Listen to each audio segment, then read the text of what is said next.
Greetings, fellow tarot travelers, tripping through the tetrahedral triptych of cards I shall lay before you. I'm Tarot Torch. Well, I have a real red-hot topic for today, and that is the Fukushima Daiichi reactor. Now, this is actually a tale about Japan, because it's how Japan deals with an urgent crisis.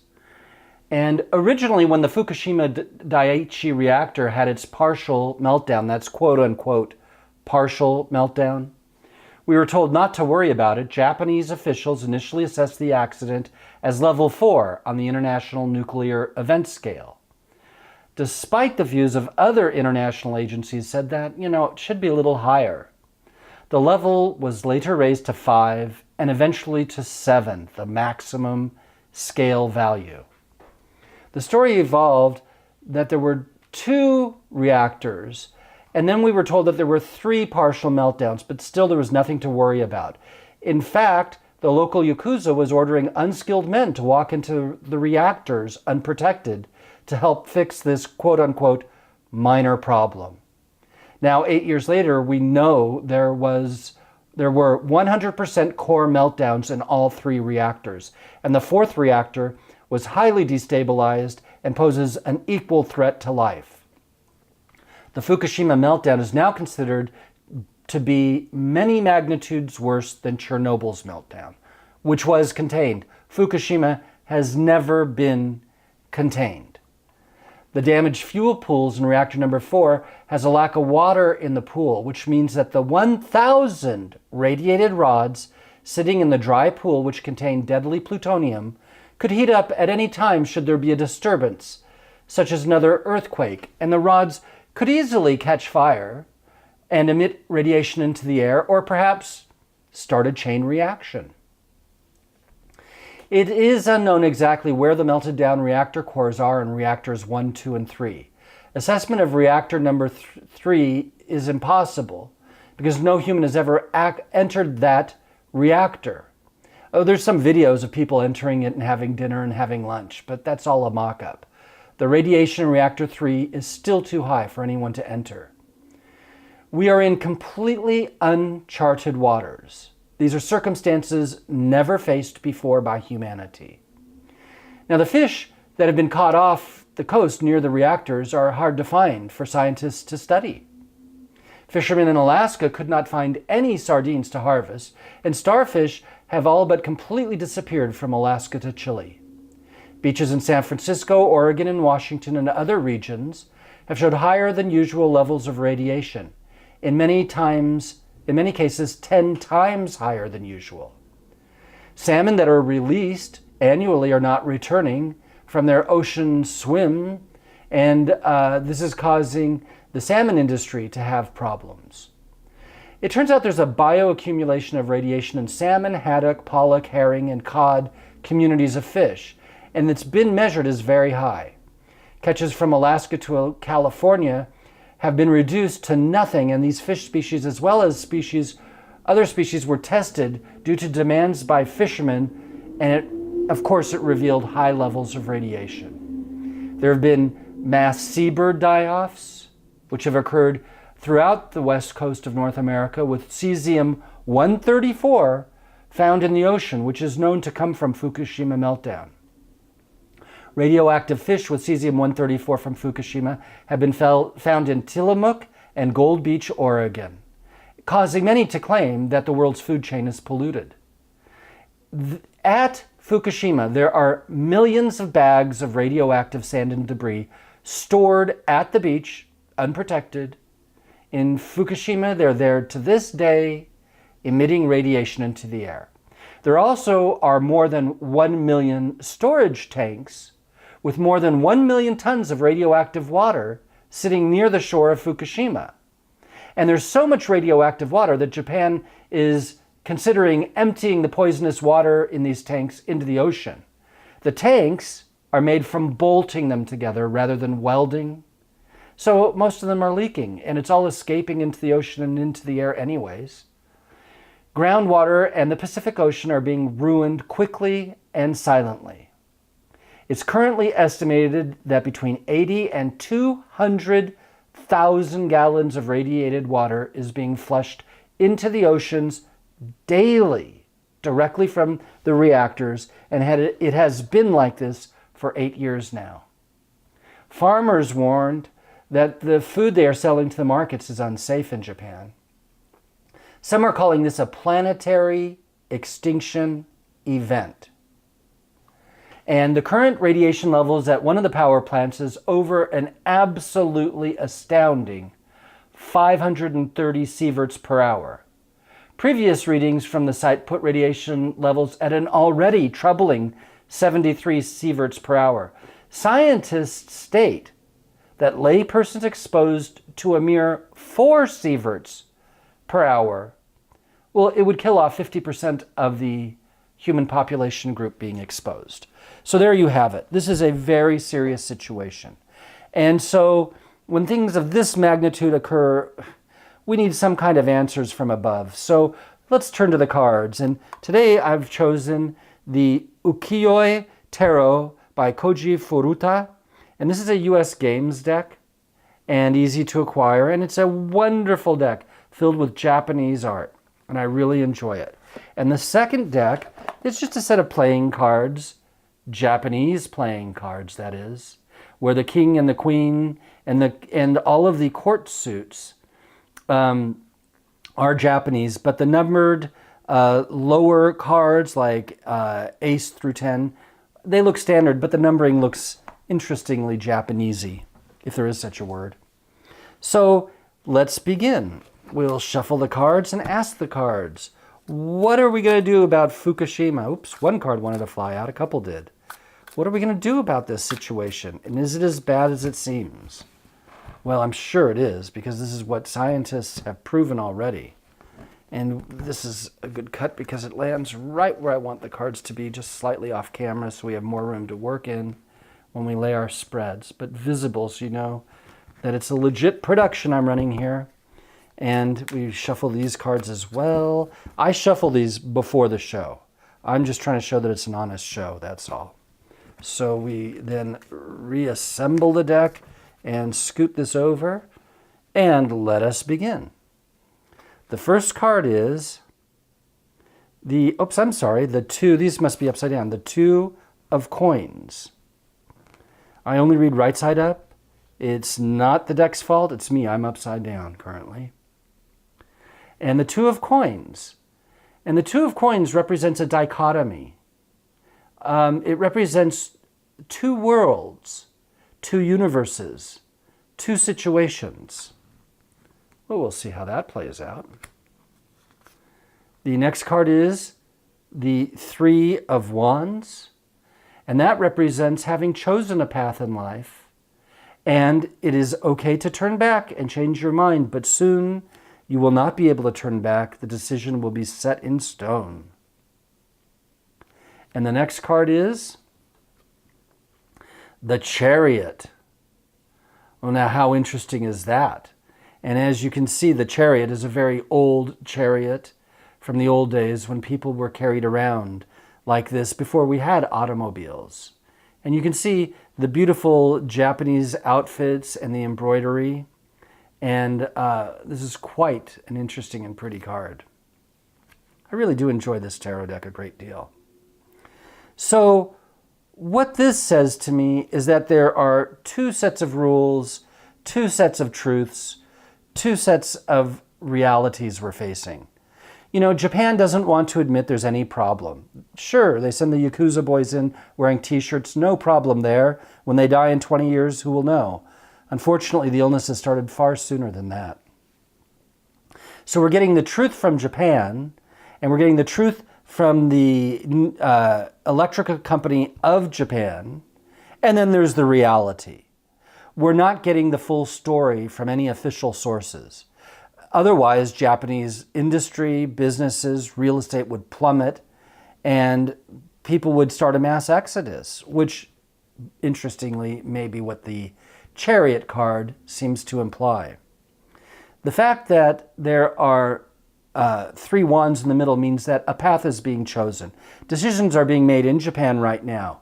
They know the problem's bad. They recognize that. And decisions are being made as to whether citizens should be evacuated from Japan, and with the international community's help. It may come to that. I mean, I would hate to see Japan arm itself, form an army, get into a war with a larger country like China, just because it wants to move its citizens to China and take over some of their land, or let their citizens die in a war because they're already contaminated by nuclear radiation. I mean, this could also be the decision that's being made, because the chariot does not simply represent, here with the palanquin. I just love that palanquin. It doesn't just represent the possibility of mass migrations, like everybody comes to California because they're getting away from the radiation levels of Japan, but it can also represent a militarized front. And so this does speak of some kind of forward motion. And let's see what kind of forward motion is being inspired in the future. I'm going to pull out a couple more cards here. And we have the 5 of, well, I'm going to say these are bowls. There's probably a Japanese word for them. And unfortunately, my Japanese is very rusty. I used to speak it, but then I studied Chinese and I went vegan, and suddenly the idea of Japanese culture didn't seem so appealing because of all their fishing practices. So the next card is the 9 of Cups. So the 5 of Cups represents, traditionally it represents the matchmaker. So it's looking for a match. It's saying, what are we going to do about this problem? How do we match the resources, the know-how, the technology, the people to solve this problem? It's looking for solutions, so to speak. And the 9 of Cups, that's a very high card, being a 9 close to a 10. And it kind of represents, how do I say this in a way that can be easily understood? It's a card of harmony and peace and happiness and well-being. So we have a problem that needs to be addressed. The highest government officials are aware of it. They're trying to problem solve it. But the two world image of, hey, there's nothing but love and peace and bliss here in Japan, and let's keep the tourist industry coming, and let's not worry about it. We have money to make, businesses to run, and life as usual, seems to be, in essence, the card that's covering the other two. And so we can say that's the cover-up. And so the forward motion of the palanquin is a slow and arduous motion on foot, because there's not a real great clarity as to what will solve the problem. They want the solution pre-decided, that everybody lives happily in peace forever after, with their marriages and their 2.3 children and their house and their business.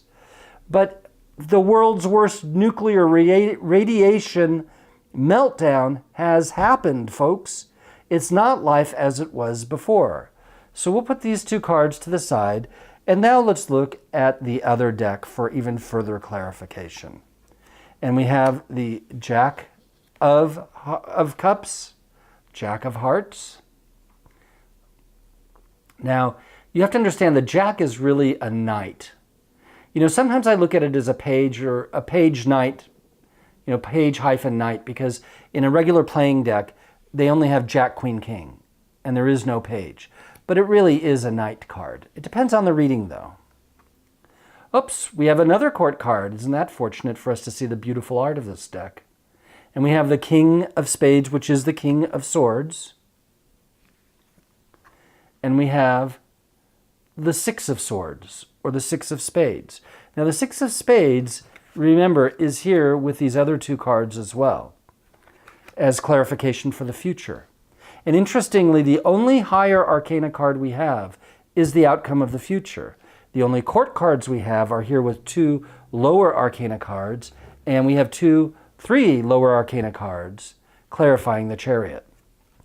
So it seems to me that the two-world ideology of the truth and the fiction is done in order to preserve the emotional balance and sensitivity of the Japanese people and their economy. And I fully appreciate that.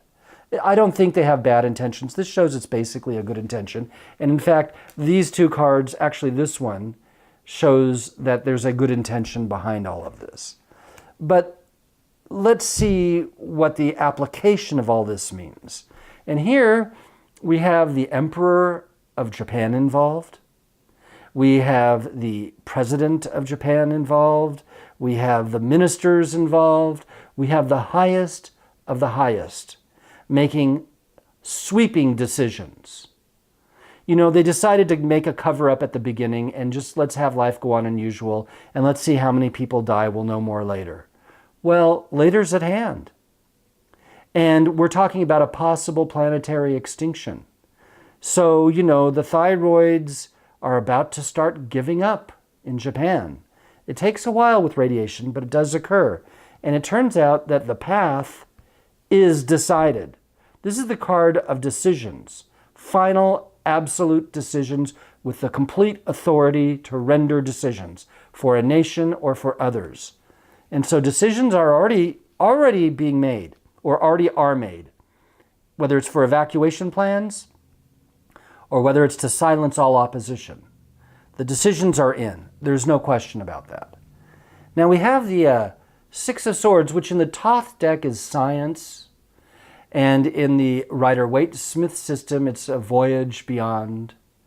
But in the Tarot de Marseille, the Six of Swords really is about, well, it's about adapting to circumstances that are beyond one's control. And this adapting may involve long-distance journeys. To be honest, folks, I'm not sure if they're going to go militaristic or if they're going to have mass migrations away from Japan. You know, they're looking for their bliss, no question about that. But the ocean is destroyed, the waters are destroyed. This is a destabilizing card of waters. And unless they come up with some kind of scientific breakthrough that can solve this problem and remedy it, which is what the Chariot is about, bringing the remedy, bringing the answer, or bringing the people away from the danger, or bringing the military to go fight in the war. That there's a forthcomingness that is definitely in the future. And it's like the clock is ticking. Either they're going to address these problems or the problems are going to be addressed by the public press and others. The world scientific community did not ignore climate change. How can they ignore 200,000 gallons of radiated water going into the ocean daily for 8 years? At one point or other, the death rates start climbing, and there's just no way to avoid the reality anymore. So either Japan finds the answer through technology and science, or it does military adventurism to create a new nation in China or in another land, maybe North Korea, or the people just come to California or to Arizona, Nevada, and come to America to live. But I'll tell you, I wouldn't be eating fish right now. One of the best decisions I ever made in my life was to go vegan. And right now, the fish population is dwindling due to overfishing and ocean desertification. And already the fish populations, and fish are a biomagnifier, they were highly polluted and toxified with petroleum waste and other waste products. But you now give them radiation, and to eat sushi is like a suicide wish. And I really think people ought to rethink eating seaweed and fish at this time in history, because the two-world theory of Japan has created a cover-up that makes everything seem so happy and blissful. But the emperor knows, the scientists know, the government knows, and they're making urgent decisions as soon as the death rates and morbidity of Japan and other countries begins to skyrocket.